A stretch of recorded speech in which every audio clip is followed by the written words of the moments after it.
Superlatives time, Oh, AFC edition. baby. We're kind of pulling these out of our butts today, which Like makes we it always no different do. than if it's Right. a day ending in Right. Y. Yeah, I mean, do you think I'm like going to bed at 2 a.m.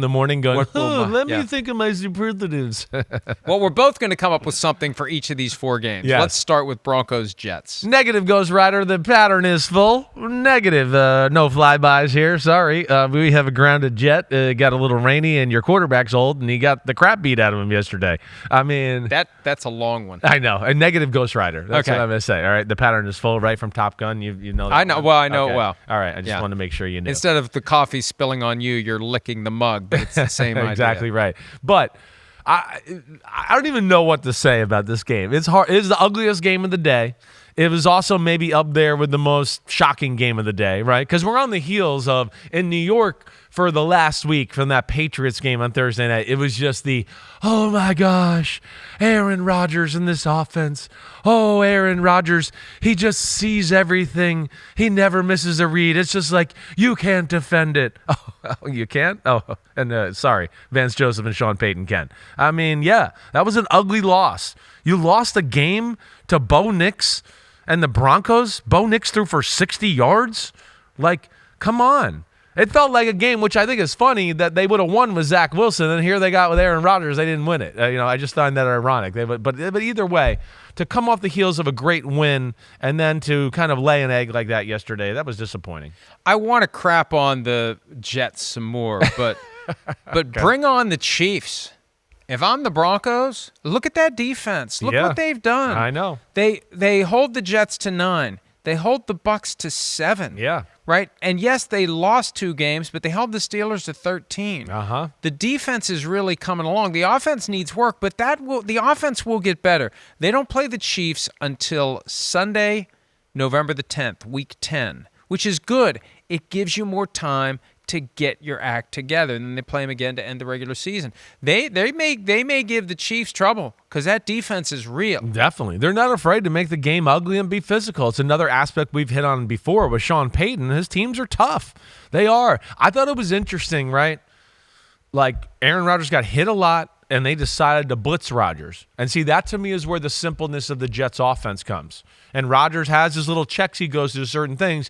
But to me, what I saw yesterday is a team who went, we know when we blitz, we know what he's going to check to. We know where he's going to throw it hot and do that. And they were like, fine, let's blitz him. And so what? He throws it for 2 yards, but we know where it's going, and we'll rally and make the tackle, and they get 2 yards. Instead of, hey, wait, our front four is not that dominant. Let's let him sit back there and dice us up like he did with the Patriots. So they forced his hand a little bit. And, of course, he doesn't move as well either. Does that become like a blueprint game then? I think definitely you're going to see a little bit there. And that's, to me, where the Jets get in trouble because Aaron Rodgers doesn't like motion and they don't like a lot of formations, and it becomes a little bit predictable to a degree about what they might dial up in certain situations during a game. That's a rough couple of games at MetLife Stadium Holy for the crap. home teams. 2 games, 17 penalties, 8 field goals, no touchdowns, no Yikes. wins for the Jets and the Giants. Yikes. And the Jets go to London next week to face the Vikings. One of our producers on Football Night in America, James Kaminsky, is already accepting the loss, which probably means the Jets will win. But when you talk about blitzing, I mean, look at what the Vikings defense is doing. Yeah. You're going to have Rodgers wondering every single play,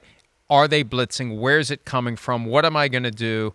And maybe you get him a little freaked out and anticipating things that don't actually happen. And he's gone from looking old to looking like his old self to looking old again. It's just weird. And then he got hit late, and oh, he's going to be sore today. And that's the leg with the Achilles, and everybody says he's fine, but yeah, he's 40, so he may be feeling it today, and it may give him some concern. And then you got to travel across the ocean, and you got to play a game over there. It's just, they've been through a lot already. Yeah, they have. And yesterday's game, I just look at it that this hurt way. yesterday. That's if a game you're you're going supposed to be a playoff to be. team, you got to win that game at home against a Broncos team that hasn't made it to the playoffs since the 2015 season. Yeah, agreed with that. I mean, no doubt about it. All right. What was the other thing? I wanted to say one other thing, but I forgot. Let's move on. If you think of it, you can bring it back later. Cool. Colts beat the Steelers 27-24. What's your superlative? I mean, code cracker. That's what I'm going to go with. Shane Steichen. He's got something on this Steelers defense. They played them out of the last 8 games. They played the Steelers twice. They've got 700 yards of total offense, and what's more impressive than that, they have 300 yards of total running yards, right? So he's got a feel for this Blitzburg defense and what they do. And with Anthony Richardson or not, it didn't matter. They found ways to move the ball. They can really run the ball in Indianapolis. I think that's really surprising, the fact that they ran the ball that way yesterday. And, of course, he knows how to tie things together and use one element off the other in the offense. And I just was so impressed with Pittsburgh, who we know has been one of the best defenses in football. Yeah, Shane Steichen, Joe Flacco kind of tore them up yesterday. I'm contemplating whether to go there. Oh, what the hell? What?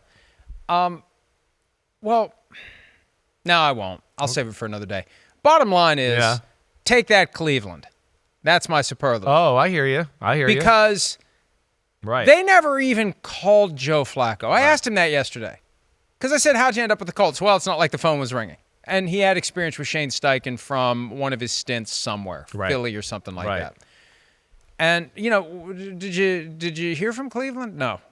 He laughed, no. We know I said, why. what happened with Cleveland? Right. And he said, well, I'll tell you what happened. I went and I played a handful of games and won comeback player of the year. It's like, well, after that, what happened? They didn't call. And we know why they didn't call. Right. They couldn't call. Because you know what would be going on in Cleveland right Definitely now? right now. We want Flacco. We want Flacco. Yeah. Definitely. And they'd be stuck. Right. So I understand why they did what they did. Yeah. But the guy can still play. Yes, he can. And he had to come in moment's notice, drop of the hat, look calm. He told me, I may have looked it, but I wasn't. And you just settle down one play at a time. Yeah. And still throw that beat ball. the Steelers again. Right. And he's 39. Yeah. And he still has it. Yeah, it's amazing, right? Like, it's the Steelers come to town, his old rival from the Ravens. And he's like, hey, I'm used to these guys. I know how they play. He's going to play as long as he can.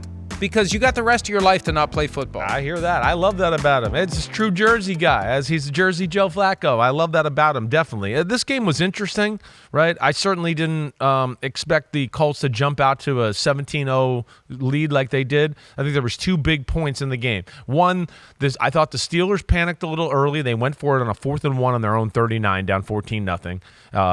And their defense did a good job, held the Colts to a field goal. The fumble by Pickens at the end of the half, right? They're inside the 5-yard line. I don't know what he was reaching out for, but it felt like the Steelers had kind of regained momentum, and you went, oh, here they go a little bit. That was a big moment, and they waited too long to open it up.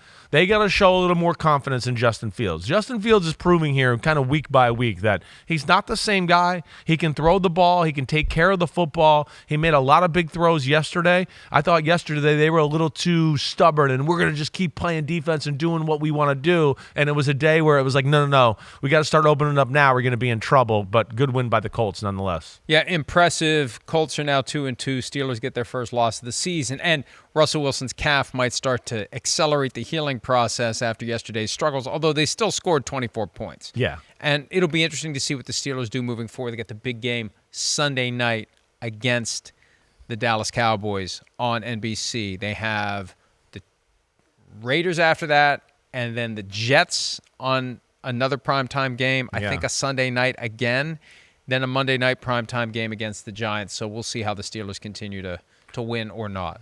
Okay. Texans-Jaguars. What's your superlative? I mean, 9 lives spent. I wanted to do something on a cat, but they're dead. I'm just going to say dead. They're eating the cats? They're dead. That hasn't even been 3 weeks ago, and it's like 20 years old. It's like a pet rock. Yeah, it's a little overused. Yeah. Dead feline. That's what I'll say. 10th live. 10th live, right. Yeah. That's what they're going to need to survive it. Because, again, C.J. Stroud's awesome. And you just felt like when he got the ball late in the game, you're just saying C.J. Stroud's one of the best quarterbacks in football. He never misses a throw. It's always on the money. Another team that I'd throw up there with Kevin O'Connell and go, this 20-yard completions grow on trees in Houston. They're amazing that way. And you have one quarterback here who never misses a big throw, always makes the big play in the big moment for the most part, and has everything you want. And then you have Trevor Lawrence who, has everything you want, but does not seem to be delivering in those moments right now. And there was a handful of plays and throws yesterday where Trevor Lawrence, you just went, man, in this game, gosh, you got to hit that. You need to be the guy that jumpstarts the organization and get things going that way. And he did not deliver. And I understand people questioning Trevor Lawrence in his play right now. I get it. Dysfunctionville. Yeah. Oh, that's a good one. Because, look, a couple of the quotes from Doug Peterson after the game. Yeah. The first one, he's asked if he's concerned about his status, and he acted surprised. Right. That's kind of a strange question. No, it's not. It's kind of a strange thing that you don't realize. Yeah. The owner wrote a check back in late August, and you're bouncing. Right. He wrote a check on your account, Yeah. and there's insufficient funds because he said this is the most talented Jaguars team ever. Is he right? No. Is his vote the only one that matters? Yes. And then when Peterson did that thing, we played it last night on Football Night in America, wrote about it at PFT, where he was asked about whether or not he would take play calling duties from offensive coordinator Press Taylor, and he started down that path of, hey, look, we can't go out and make the plays. Yeah, yeah. And then he went back to coach speak, like every once in a while. And Jason Garrett says, you want us to be candid, but then we're candid and we get ourselves in trouble. He let that cat out of the bag, no pun intended, blaming the players. We're calling plays that will work. The players aren't executing. That's what he was saying. Before he said, go ahead and blame it all on me, Man. He was blaming the players. When he said it, and I heard it, and then heard it again because we played it back, to me, it felt like he was talking about Trevor Lawrence. Again, that's what I'll say. There was just a few throws in the game that, again, would have been, really put Houston in a tough spot. Let alone, let's just hit this spot real quick, too. Tank Bigsby, the running back for Jacksonville, who is their best running back on their team. He is better than Travis Etienne. He is the guy. He breaks a long run. They have 1st and goal at the 4-yard line. They're up 20-17. They can go up 27-17 and really make things uncomfortable. They get nothing. They get stopped on 4th and goal. No points. There's just too much of that in Jacksonville.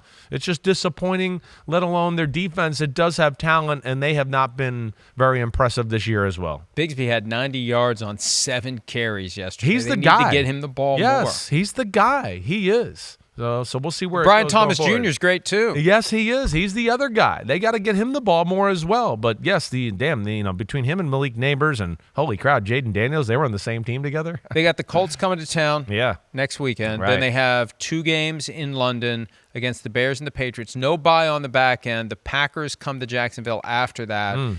The bye is late. I don't know if and when. I talked to somebody with knowledge of the dynamics of the organization last night. It would be a surprise if Doug Peterson got fired today. Right. I don't expect that. And then the question is, who takes over? Yeah. Who takes over for him? Right. Mike McCoy has head coaching experience with the Chargers. Right. He'd been offensive coordinator with the Broncos. So I think he makes the most sense if and when it ever happens. But look, you're 0-4. They were 2-6 2 years ago, and they turned it around and made it to the final 8. So I think Doug Peterson gets a little more time. Right. If you flip, Jason Garrett made this point yesterday, too, in the viewing room. If you flip 24-20, loss to the Texans with 47-10 blowout by the Bills, and that had happened yesterday, different vibe. Right. They at least showed they didn't get embarrassed. No, if they'd gotten blown out again, I think it would have been different. But still, it's got to be even more maddening. I say all the time, it's better to get blown out than to lose a game late that you should have won. Yeah, well, and they've lost 2 that they should have won. Right. The Week 1 game against Miami the Dolphins, they were up. They had it in hand, 10-point lead. Ball gets punched out by Javon Holland, and that's that. Right. And then they should have won this game yesterday. It would have been a huge win for them. Yeah. A 2-game swing in the division would have pulled them to 1-3, would have dropped the Texans to 2-2. Yeah. That would have been gigantic. Definitely. Would have been a huge football game. Let's go. We got one more. All right, we got one more. Yeah. Bengals defeat the Panthers 34-24.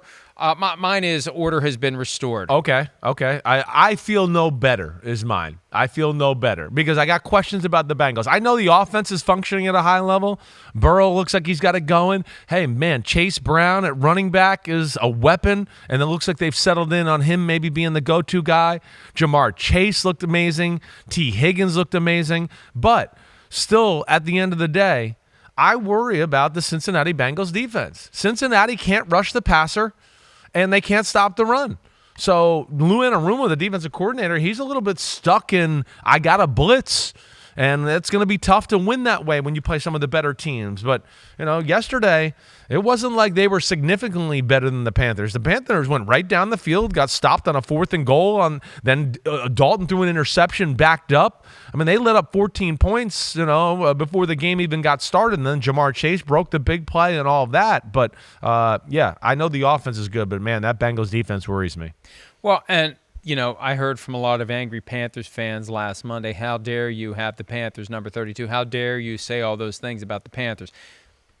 They're back to being more like what they were. I think what happened in week 3 told us more about the Raiders than it did about the Panthers. And it gets back to the whole urgency and focus and assuming you're just going to show up and win a game. And I think that's what happened to the Raiders last week.